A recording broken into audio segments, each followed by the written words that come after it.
Have you ever tried to make your own natural lotion and have it turn out crazy?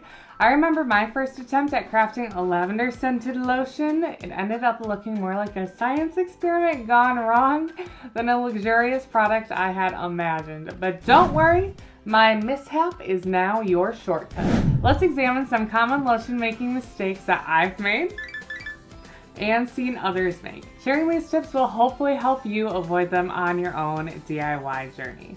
Mistake number 1, separated ingredients. So when you make a lotion, you combine oils and water, and these should stay together.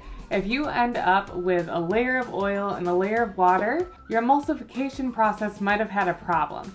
Ensure your oil and water phases are within 5 degrees Fahrenheit of each other, and stir until the mixture cools to room temperature. Mistake number 2, having a greasy texture. If your lotion feels like an oil slick, tweak your oil to water ratio or try lighter oils like grapeseed and almond oil. Mistake number 3, a too thick consistency.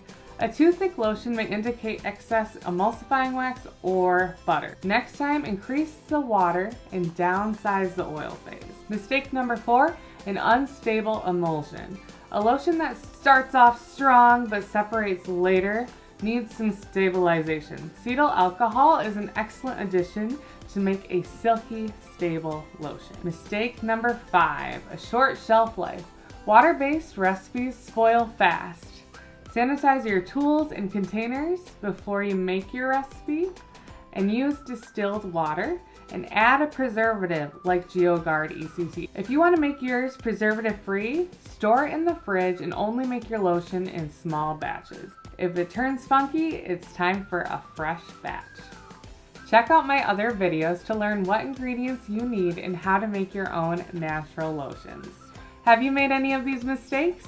Comments below. I'd love to hear your stories.